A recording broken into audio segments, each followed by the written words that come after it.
Hello दोस्तों, मेरा नाम राम है। द एजुकेशन जंक्शन में आप सभी लोगों का स्वागत है।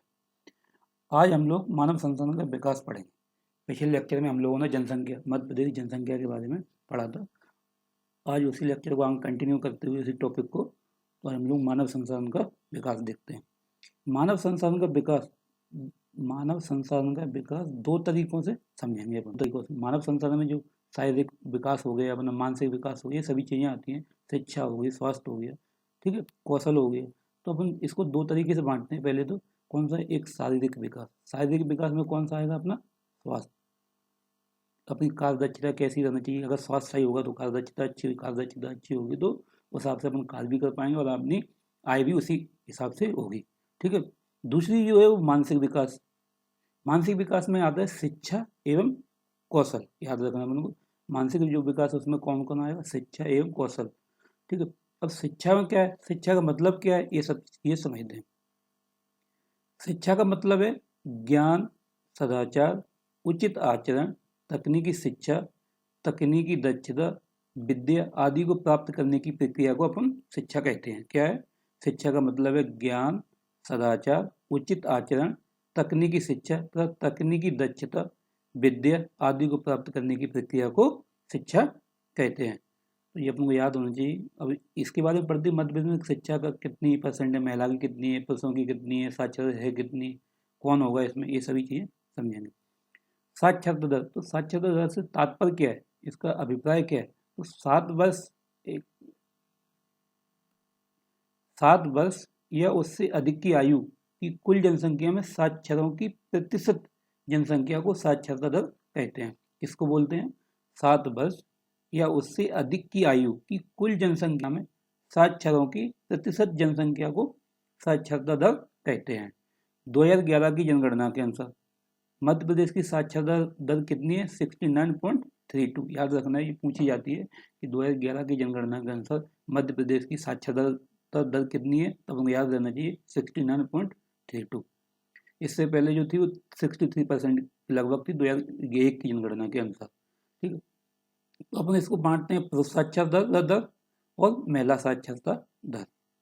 जो पुरुष साक्षरता दर है वो कितनी परसेंट है? 78.70% है। याद रखना चाहिए अपने को। जो पुरुषों का जो जनसंख्या का साक्षरता दर है, सॉरी, कितनी है? 78.70। महिलाओं की साक्षरता दर कितनी है? 59.20। ये अपने को दोनों डेटा याद होना चाहिए।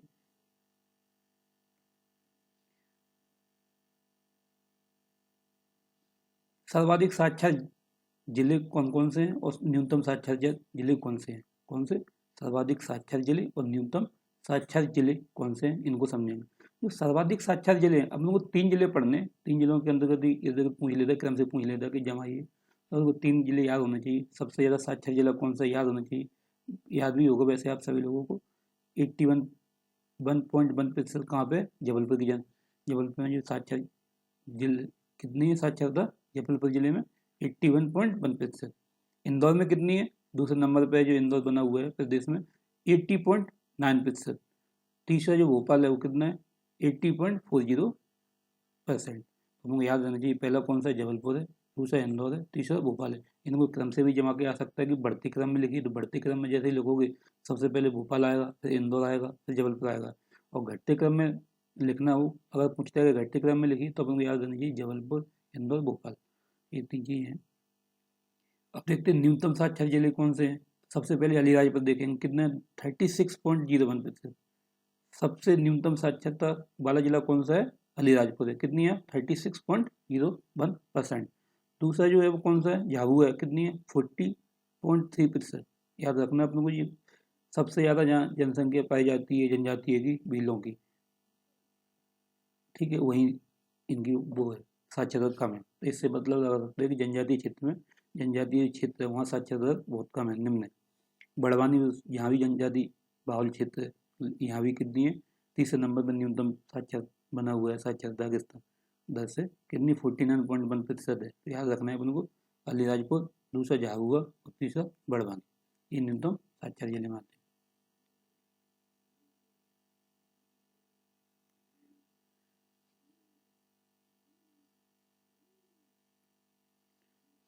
सर्वाधिक पुरुष साक्षरता जबलपुर जिले में कितनी 87.29% है। सर्वाधिक जो पुरुष साक्षरता जबलपुर जिले में कितनी 87.29% है। और न्यूनतम पुरुष साक्षरता वाला जो जिला है वो कौन सा है, अलीराजपुर है, कितने 42%, याद रखना है अपन को। और सर्वाधिक महिला साक्षरता वाला जिला पूछे तो भोपाल लगाना है अपन को। सर्वाधिक महिला साक्षरता वाला जिला कौन सा है, भोपाल है, कितनी परसेंट में 74.9% में। और न्यूनतम महिला साक्षरता अलीराजपुर जिले में कितनी है 30.3%। महिला और पुरुष दोनों की दृष्टि से न्यूनतम कहाँ है साक्षरता वाला जिला कौन सा है, तो हमको याद रखना है अलीराजपुर है।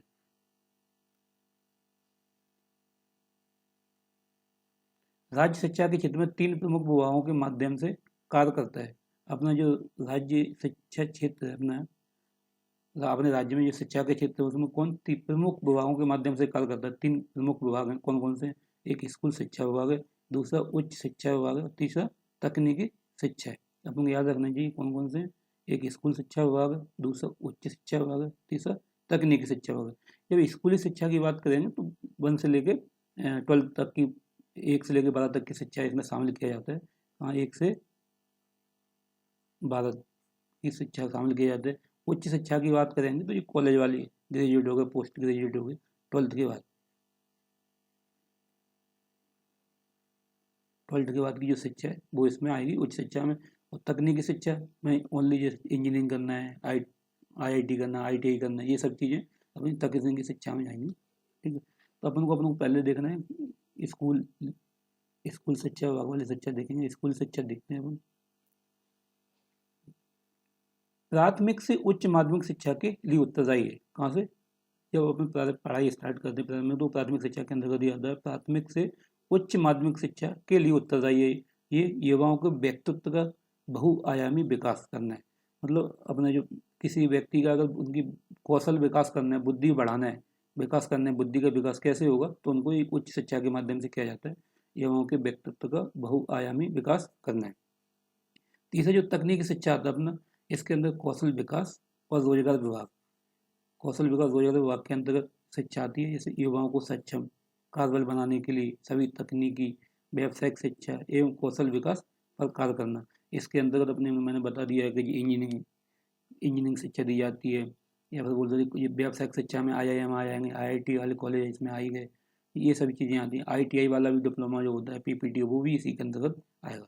ठीक है, तो हमको याद रखना है कि ये कौशल विकास, और कौशल विकास के लिए मध्य प्रदेश सरकार क्या क्या कर रही है, इंक्यूबेशन सेंटर खोल रही है, स्किल पार्क खोले जा रहे हैं जगह जगह। भोपाल में जो पहला स्किल पार्क खोला गया था, और उसके अलावा ग्वालियर, जबलपुर, सागर में भी स्किल पार्क खोले जा रहे हैं।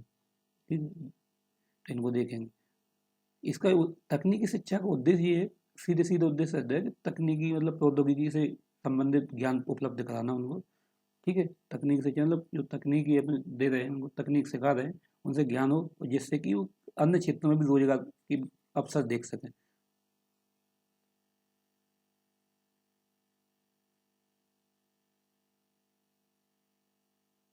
राष्ट्रीय शिक्षा नीति 2020 लागू करने का वाला मध्य प्रदेश दूसरा राज्य।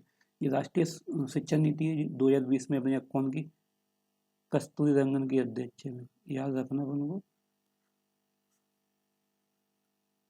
एक मिनट,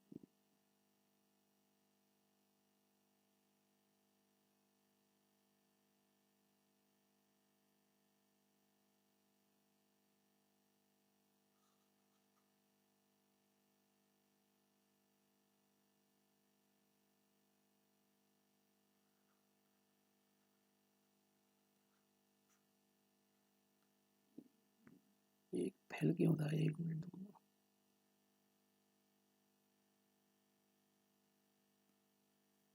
कस्तूरी रंगन,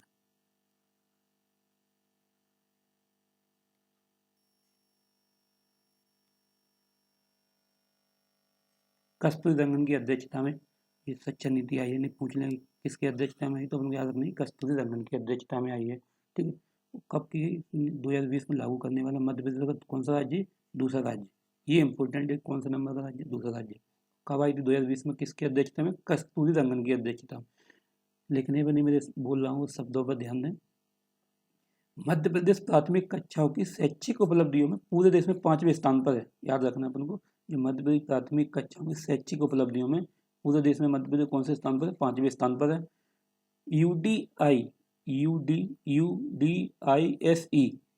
रिपोर्ट 2020 सॉरी 21-22 के अनुसार मध्य प्रदेश में लगभग 160 लाख बच्चे 1,25,500 स्कूलों में नामांकित हैं। याद रखना अपने कितने 160 लाख बच्चे हैं और स्कूल कितने 1,25,582 में नामांकित किए गए। प्राथमिक जो विद्यालय हैं वो कितने 62,413 हैं। उच्च प्राथमिक विद्यालय कितने 45,160 हैं। माध्यमिक शिक्षा विद्यालय हैं जो माध्यमिक विद्यालय वो कितने 8,306। उच्च माध्यमिक विद्यालय कितने 9,757। शासकीय उच्च एवं उच्चतर माध्यमिक विद्यालय कितने 9,254। उच्च एवं उच्चतर माध्यमिक विद्यालयों में 38.46 लाख छात्र नामांकित हैं। कितने उच्च एवं उच्चतर माध्यमिक विद्यालयों में 38.46 लाख छात्र नामांकित हैं। बस पढ़ लेना इन डेटा को, इतना इम्पोर्टेंट नहीं है, डेटा पढ़ लेना बस एक बार, इतना याद तो नहीं रहेगा, बार बार पढ़ेंगे तो क्वेश्चन चुनने में आसानी होगी कौन सा सटीक ऑप्शन हो सकता है। प्राथमिक शिक्षा की बात करें अपन, इसको पढ़ेंगे अपन 2020-21 और 21-22 के डेटा हम देखेंगे। तो 2020-21 में प्राथमिक कक्षा में 1 to 5 की बात करें, प्राथमिक कक्षा की बात करेंगे हम, क्लास 1 to 5 तक करेंगे। इसमें जो बालकों का परसेंट था 2020-21 में कितना था 38.83 लाख हैं। मतलब ये लाख में परसेंट में नहीं, लाख में कितने 38.83 बालक थे, लाख में 35.74 बालिकाएं थी। तो ये टोटल योग कितना था 74.57 लाख, एक लाख में आपको डेटा याद रखना है अपन को। और 21-22 में कितना है इनका 38.21 बालक थे और बालिकाएं कितनी 35.01। टोटल योग कितना 73.21। मतलब 2020-21 की अपेक्षा 2021-22 में ये डेटा घटा है, याद रखना है। ठीक है। उच्च प्राथमिक की बात करेंगे तो इसमें 6 to 8 की क्लास की बात करेंगे। तो इसमें बालकों का जो लाख में कितने 22.28 लाख और बालिका कितने 20.47 लाख। टोटल कितना हुआ 42.7 लाख में दिया है, 42.75 है। और इधर देखते हैं इसमें बालक कितने 20-21 की अपेक्षा 21-22 में कितने 21.86, बालिका 20.15। टोटल जो लाख में कितना है 42 लाख है। तो इसमें भी घटा है। जैसे माध्यमिक में समझेंगे अपन, तो माध्यमिक की बात करें तो 1 to 8 की बात करेंगे अपन। बालक जो है कितने 61.11 और बालिका कितनी 56.21। टोटल हो गया 117.32।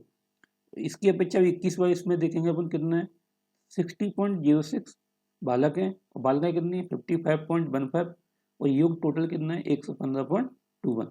इसका भी योग घटा है, तो हमें याद रखना ये चीज।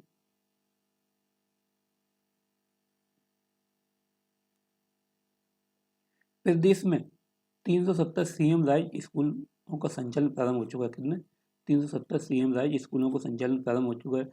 इस सीएम राइज स्कूल जो चलाए जा रहे हैं, इसका मेनली जो फोकस है, जो उद्देश्य है वो यही है कि ग्रामीण स्तर पर भी बेहतर शिक्षा उपलब्ध कराई जाए लोगों की। इन स्कूलों के माध्यम से इंग्लिश मीडियम स्कूल हैं जो, इसमें हिंदी और इंग्लिश दोनों में शिक्षा दी जाती है। इसका एक ही उद्देश्य है जो ग्रामीण क्षेत्रों में शिक्षा उपलब्ध, बेहतर शिक्षा उपलब्ध कराई जाए, जिससे कि ग्रामीण और शहर में ज़्यादा अंतर ना रह जाए। वर्तमान 43 जिला मुख्यालय और 196 ब्लॉकों में उत्कृष्टता स्कूल चालू हैं।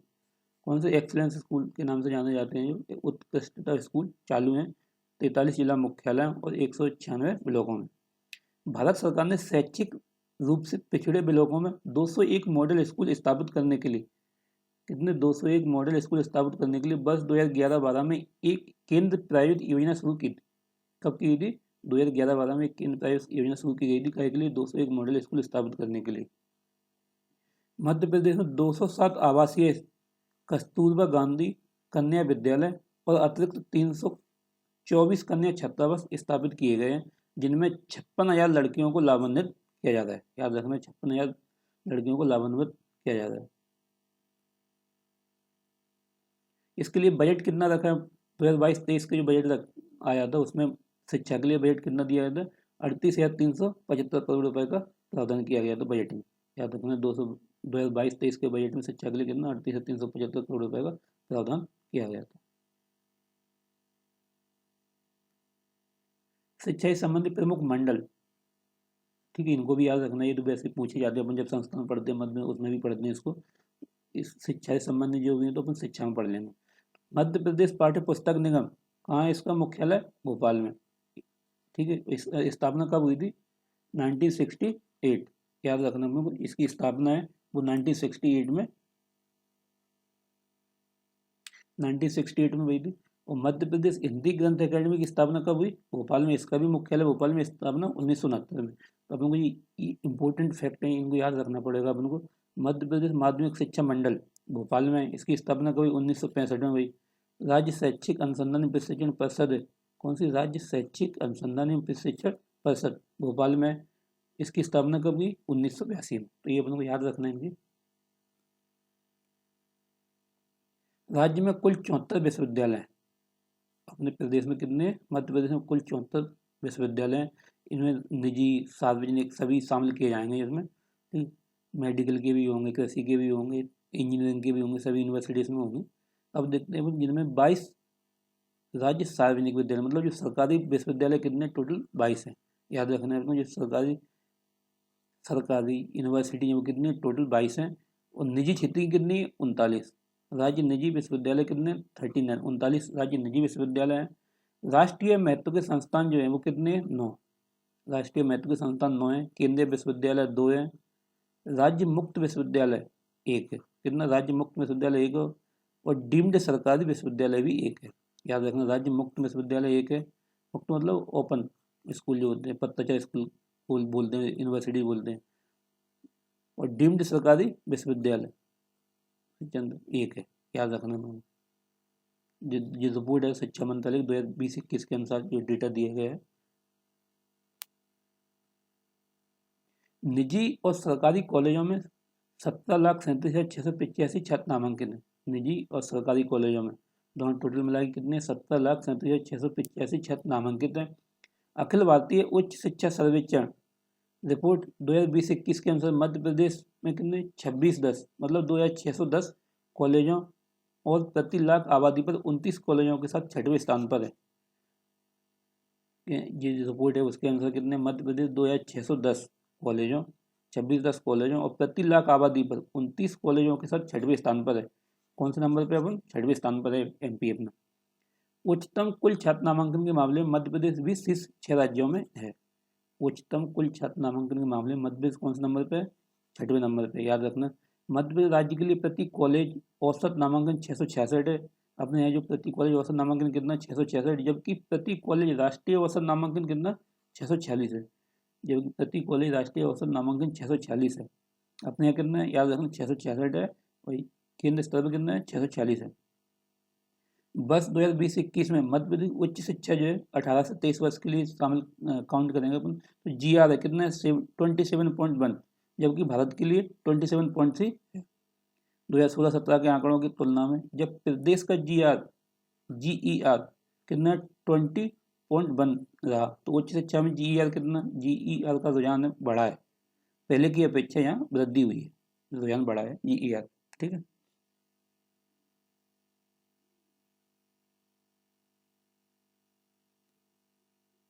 अब उच्च शिक्षा के बारे में पढ़ते हैं। मध्य प्रदेश के प्रमुख विश्वविद्यालय कौन कौन से हैं? केंद्रीय विश्वविद्यालय देखेंगे, राज्य में 2 केंद्रीय विश्वविद्यालय अपने, याद रखना कितने? अपने राज्य में 2 केंद्रीय विश्वविद्यालय हैं। कौन कौन से? डॉक्टर हरि सिंह गौर विश्वविद्यालय जो है अपना राज्य में कितने? 2 केंद्रीय विश्वविद्यालय हैं। इसमें पहला है जो डॉक्टर हरि सिंह गौर विश्वविद्यालय सागर 1946 में खुला था। याद रखना, पूछा जाता है कि पहला विश्वविद्यालय कौन सा है मध्य प्रदेश, तो याद होना चाहिए डॉक्टर हरि सिंह गौर विश्वविद्यालय है सागर में, तो 1946, क्योंकि ये सागर से संबंधित इसलिए इनके नाम पे ही सागर में खोला गया। कब? 1946 में। याद रखना अपन को। तो इंदिरा गांधी राष्ट्रीय जनजाति विश्वविद्यालय कौन सा? इंदिरा गांधी राष्ट्रीय जनजाति विश्वविद्यालय अमरकंटक अनूपपुर में कब है? 2008 में ओपन किया गया इसको। इंदिरा गांधी राष्ट्रीय जनजाति विश्वविद्यालय अमरकंटक में 2008 में स्थापित किया गया था। ये केंद्रीय विश्वविद्यालय हैं 2, इनको अपन को याद रखना। पहला कौन सा? डॉक्टर हरि सिंह गौर विश्वविद्यालय। दूसरा कौन सा है? इंदिरा गांधी राष्ट्रीय जनजाति विश्वविद्यालय जो अमरकंटक में। रानी दुर्गावती विश्वविद्यालय अपन एक क्रम से पढ़ते हैं, पहला कौन सा है, कब खुला गया। रानी दुर्गावती विश्वविद्यालय जो है वो 1957 में जबलपुर में खुला गया था। 57 में 2 खुले गए थे, एक विक्रम यूनिवर्सिटी है, विक्रम विश्वविद्यालय जो उज्जैन में है। ठीक है, अपन को याद रखना है। रानी दुर्गावती विश्वविद्यालय कहाँ है? जबलपुर में, तो 1957 में। विक्रम विश्वविद्यालय उज्जैन में 1957 में ये खुला, तो 1957 में 2 विश्वविद्यालय स्थापित किए गए थे। कौन कौन से? रानी दुर्गावती विश्वविद्यालय और विक्रम विश्वविद्यालय। इसके बाद देखते हैं अपन 1964। 1964 के 3 आएंगे, अपन को ये याद रखना, 1964 के 3 होंगे। कौन कौन से? जीवाजीराव विश्वविद्यालय ग्वालियर में। कौन सा? जीवाजीराव जो विश्वविद्यालय वो कहाँ है? ग्वालियर में। कब? 1964 में ही है। देवी अहिल्याबाई विश्वविद्यालय इंदौर में, ये भी 1964 का है।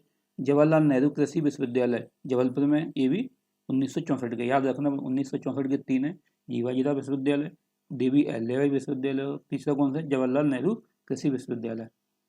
इसी तरह 1961 में कौन सा है? अवधेश प्रताप सिंह, अवधेश प्रताप सिंह विश्वविद्यालय 1968 का है, रीवा में स्थापित किया गया। कहाँ? क्योंकि ये अवधेश प्रताप सिंह है तो ये रीवा से संबंधित है, तो इसलिए इनके नाम पे रीवा में खोला गया। बरकतुल्लाह विश्वविद्यालय भोपाल में, याद रखना चाहिए अपन, कहाँ है? भोपाल में है, 1970 में खोला गया था। याद रखना, बरकतुल्लाह विश्वविद्यालय जो है कहाँ है? भोपाल में है, 1970 में स्थापित किया गया था। जैसे माखनलाल चतुर्वेदी राष्ट्रीय पत्रकारिता विश्वविद्यालय है, ये भोपाल में, ये भी है, 1991 में स्थापित किया गया था। पत्रकारिता मतलब ओपन यूनिवर्सिटी, जो खुला विश्वविद्यालय बोलते हैं।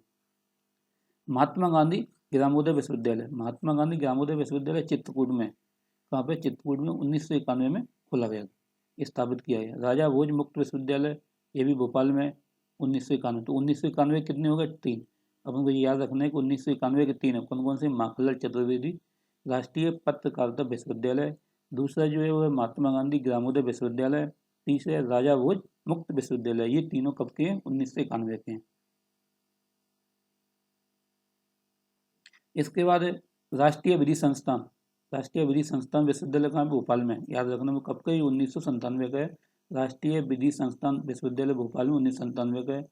राजीव गांधी प्रौद्योगिकी विश्वविद्यालय, जिसे RGPV के नाम से जाना जाता है, ये इंजीनियरिंग करवाता है, टेक्निकल यूनिवर्सिटी है।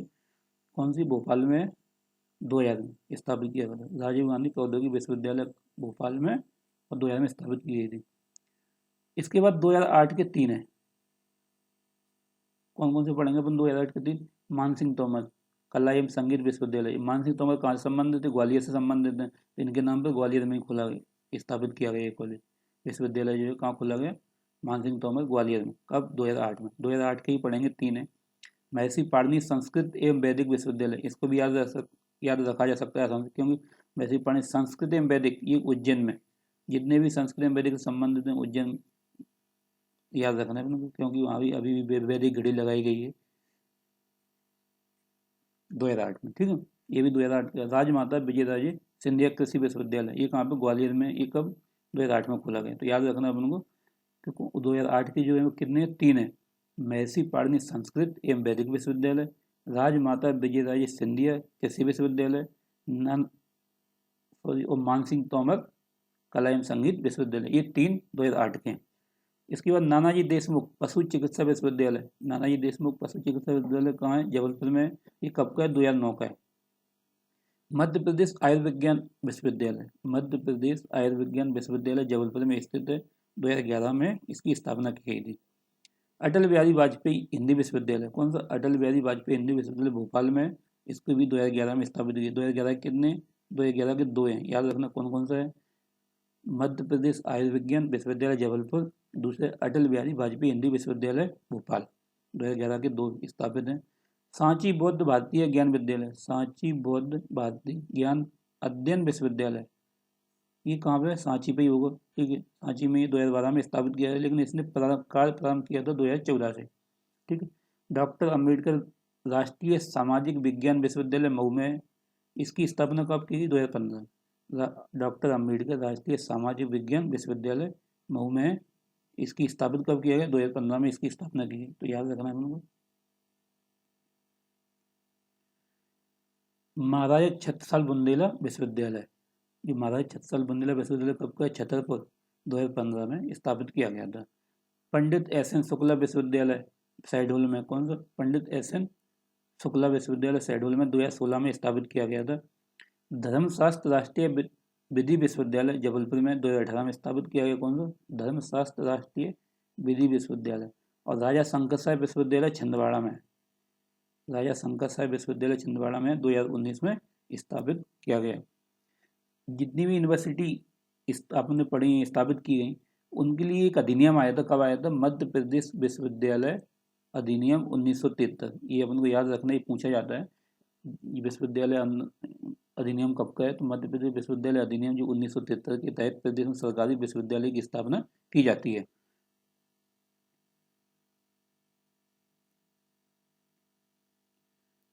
प्रमुख शासकीय मेडिकल कॉलेज देखते हैं कौन कौन से हैं शासकीय मेडिकल कॉलेज। तो गजर राजा चिकित्सा महाविद्यालय ग्वालियर में 1946 में स्थापित किया गया। तो कौन सा? गजर Raja Chikitsa Mahavidyalaya Gwalior 1946। Mahatma Gandhi memorial medical college Indore में 1948 में स्थापित किया गया। सबसे पहले मेडिकल कॉलेज कहाँ ग्वालियर में स्थापित किया गया था अगर पूछा जाए कि प्रमुख मतलब प्रथम शासकीय मेडिकल कॉलेज कहाँ पे है, तो अपन को याद रखना है गजर राजा चिकित्सा महाविद्यालय ग्वालियर का 1940 में स्थापित किया गया था। कब? 1946 में। उसके बाद Mahatma Gandhi memorial medical college Indore में 1948 में। नेताजी सुभाष चंद्र बोस शासकीय चिकित्सा महाविद्यालय जबलपुर में है 1955 में। श्याम साहेब मेडिकल कॉलेज रीवा में 1963 में गठित किया गया, स्थापित किया गया। गांधी मेडिकल कॉलेज, इसमें कन्फ्यूजन होने के चांस हैं गांधी और महात्मा गांधी। तो महात्मा गांधी इंदौर में और गांधी मेडिकल कॉलेज की बात है तो ये भोपाल में। डेट इनकी याद रहे तो अच्छा, नहीं रहे तो कोई बात नहीं, ज़्यादा परेशान होने की ज़रूरत नहीं है, क्योंकि अपन को ये इस नाम से पूछ सकता है गांधी मेडिकल कॉलेज कहाँ है, या श्याम साई मेडिकल कॉलेज कहाँ है, नेताजी सुभाष चंद्र बोस मेडिकल कॉलेज कहाँ है, इस नाम से पूछा है। तो ये नाम बहुत जरूरी है, याद होना चाहिए महात्मा गांधी। या फिर ये पूछ सकता है प्रदेश का प्रथम चिकित्सा कॉलेज कौन सा है, तो अपन को ये याद रहना चाहिए। बुंदेलखंड शासकीय चिकित्सा महाविद्यालय सागर में 2008 में स्थापित किया गया। All India institute of medical sciences Bhopal में 2012 में स्थापित किया गया है। शासकीय चिकित्सा महाविद्यालय रतलाम में 2018 में 6 से 7 चिकित्सा महाविद्यालय स्थापित किए गए। याद रखना है उनको, बस इतना ही रखना है।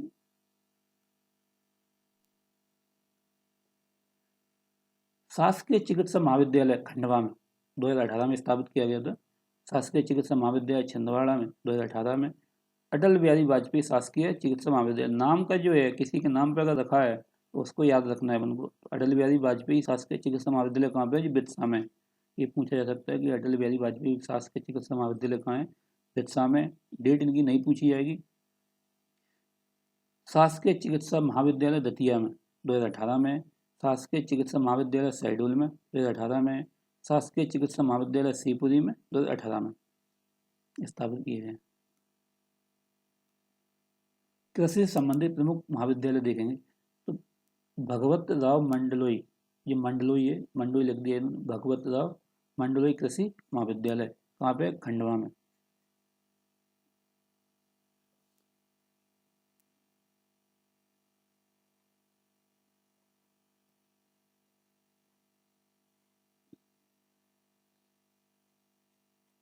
मंडलोई है, भगवत राव मंडलोई कृषि महाविद्यालय का खंडवा में।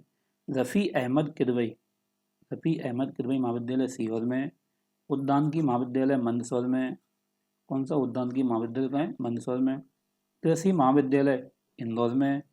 कृषि महाविद्यालय इंदौर में। कृषि विद्यालय बिरसा में। ये अपन को देखना है, यहाँ कन्फ्यूजन हो जाओ। कृषि महाविद्यालय पूछेगा तो इंदौर लगाना है अपन को, कृषि विद्यालय पूछे तो बिरसा। ठीक है, यहाँ कन्फ्यूजन नहीं होना है, याद रखना है। कौन सा? कृषि महाविद्यालय कहाँ है? इंदौर में। और कृषि विद्यालय खाली कहाँ है? बिरसा में। कृषि संबंधित 2 यूनिवर्सिटी, 2 विश्वविद्यालय हैं अपने मध्य प्रदेश में। कौन कौन सा है? एक तो है अपना विजयराजे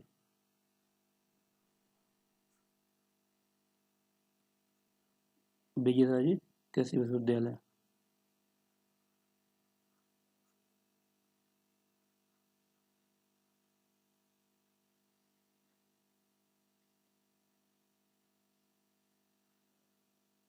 कहाँ पे? ग्वालियर में। याद रखना ये ग्वालियर में पहला। दूसरा जो है वो कौन सा है? जवाहरलाल नेहरू।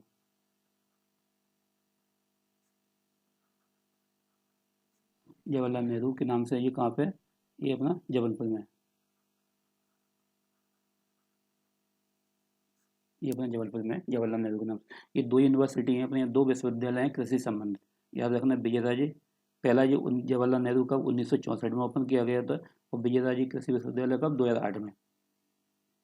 ठीक है, कहीं पूछने का पहला कृषि विश्वविद्यालय कौन सा है तो आपको याद रहना चाहिए, पंडित जवाहरलाल नेहरू जबलपुर में है कृषि विश्वविद्यालय जो कि पहला है, और दूसरा जो है वो कौन सा है, विजयराजे कृषि विश्वविद्यालय, कहाँ पे, ग्वालियर में। अन्य प्रमुख संस्थान में भी देखते हैं कौन कौन से हैं इसके अलावा। राज्य विज्ञान शिक्षण संस्थान जबलपुर में 1964 में स्थापना की गई, कौन सा, राज्य विज्ञान शिक्षण संस्थान, कहाँ है, जबलपुर में। स्थापना कब की गई, 1964 में।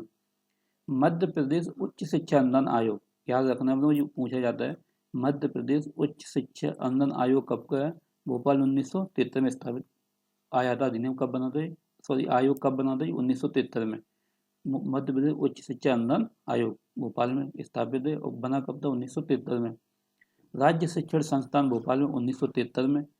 उच्च शिक्षा उत्कृष्टता संस्थान, उच्च शिक्षा उत्कृष्टता संस्थान भोपाल में 1995 में स्थापित किया गया था। सामाजिक शोध संस्थान, कौन सा, सामाजिक शोध संस्थान उज्जैन में।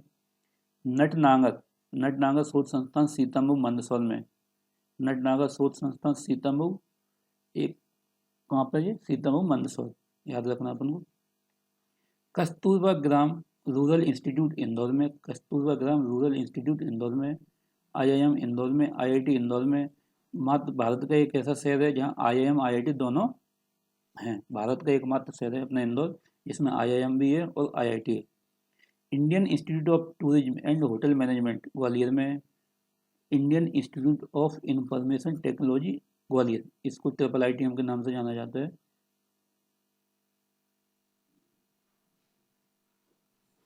इंजीनियरिंग कॉलेज कौन सा, ट्रिपल आईटीएम। इसके बाद देखते हैं मध्य प्रदेश के प्रमुख सृजन पीठ, अपने कौन कौन से सृजन पीठ हैं, ये पूछे जाते हैं।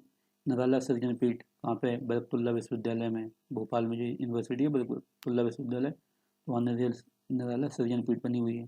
प्रेमचंद सृजन पीठ कहाँ है, उज्जैन में, विक्रम विश्वविद्यालय में, कौन सी है, प्रेमचंद सृजन पीठ है। मुक्तिबोध सृजन पीठ कहाँ पे, हरि सिंह गौर विश्वविद्यालय सागर में, कौन की, मुक्तिबोध, गजानन माधव मुक्तिबोध शायद कर रहे हैं उनकी। सुभद्रा कुमारी चौहान सृजन पीठ कहाँ है, रानी दुर्गावती विश्वविद्यालय जबलपुर। सुभद्रा कुमारी चौहान सृजन पीठ कहाँ है, रानी दुर्गावती विश्वविद्यालय जबलपुर में। बाल साहित्य सृजन पीठ है इंदौर में। तुलसी सृजन पीठ है चित्रकूट में, कौन सी, तुलसी सृजन पीठ चित्रकूट में। परशुराम सृजन पीठ है मऊ में। आदि शंकराचार्य सृजन पीठ है ओमकारेश्वर में। ये सब चीजें आपको याद होनी चाहिए। गजानन माधव मुक्तिबोध फेलोशिप, कुछ फेलोशिप है, फेलोशिप और संबंधित क्षेत्र अपने बांट रखा है, तो इसे याद रखना आसान हो जाएगा। गजानन माधव मुक्तिबोध फेलोशिप कहाँ है, साहित्य कला के क्षेत्र में है, कौन सी, गजानन माधव मुक्तिबोध फेलोशिप है साहित्य कला के क्षेत्र में। अमृत शेरगिल फेलोशिप है ललित कला के क्षेत्र में, याद रखना है, पूछी जाती है किस किस से संबंधित है। तो ये गजानन माधव मुक्तिबोध काय संबंधित है, साहित्य से। और अमृता शेरगिल है वो काय से, ललित कला से। उस्ताद अलाउद्दीन का फेलोशिप है, जो उस्ताद अलाउद्दीन के नाम से फेलोशिप वो काय में, संगीत के क्षेत्र में, क्योंकि ये संगीतकार ही थे, मैयर बैंड की स्थापना करी इन्होंने। चक्रधर फेलोशिप शास्त्रीय संगीत के क्षेत्र में, ये शास्त्रीय संगीत के क्षेत्र में है चक्रधर फेलोशिप। राजेंद्र माथुर फेलोशिप काय में दी जाती, पत्रकारिता के क्षेत्र में, पूछिए है काय से संबंधित, तो राजेंद्र माथुर फेलोशिप काय में पत्रकारिता के क्षेत्र में दी जाती है। अब जो स्वास्थ्य वाला टॉपिक है इसको अपन अगले लेक्चर में पढ़ेंगे, स्वास्थ्य, इसलिए क्लास को अपनी आज यहीं ख़त्म करते हैं। अपन ने पहला पढ़ा था मध्य प्रदेश की जनसंख्या, दूसरा अपन ने टॉपिक पढ़ लिया मानव संसाधन। इसके बाद जो बचे स्वास्थ्य पढ़ेंगे अपन अगले लेक्चर में। जो मानव संसाधन के अंतर्गत दो भागों में बांटे थे, उसका जो दूसरा वाला है उसके अंतर्गत देखेंगे अपन स्वास्थ्य, शिक्षा पढ़ लिया, स्वास्थ्य अपन अगली क्लास में पढ़ेंगे। अभी तक मैंने जितना पढ़ाया, अगर आपको कहीं पर समस्या या प्रॉब्लम आ रही है तो आप मुझे कमेंट करके बता सकते हैं, सर मुझे यहाँ प्रॉब्लम आ रही है, तो मैं कोशिश करूँगा कि आपकी समस्या को समाधान दे पाऊँ, आपकी समस्या को सुलझा पाऊँ। हमारा जो चैनल है उसको लाइक शेयर एंड सब्सक्राइब जरूर करें, और अपने जो दोस्त हैं आपके उनको भी शेयर करें, जिससे कि आप जो लाभ ले पा रहे हैं वो भी लाभ ले पाएँ। अपन सटीक सटीक पढ़ाएंगे और सटीक रणनीति बनाएंगे, कैसे पढ़ी निकले कैसे नहीं, इससे आप बेफिक्र रहे। आप जितना मैं कंटेंट देता जा रहा हूँ बस उसको आप अच्छे से पढ़ते रहें और बार बार पढ़ें, रिवाइज करते जाएँ। ऐसा नहीं कि आज जो पढ़ लिया अब अगले बार में नहीं पढ़ना है, ये सबसे बड़ी भूल होती है। अपन समझते पढ़ लिया कि याद हो गया, जब अपन 10-15 एक महीना बाद आते हैं तो अपन को बिल्कुल याद नहीं रहता है, ऐसा लगता है जैसे पढ़ाई नहीं हो। ठीक है, तो कल मिलते हैं नेक्स्ट लेक्चर में, अपन पढ़ेंगे स्वास्थ्य, याद रखना। कल मिलते हैं दोस्तों। Thank you. Okay bye.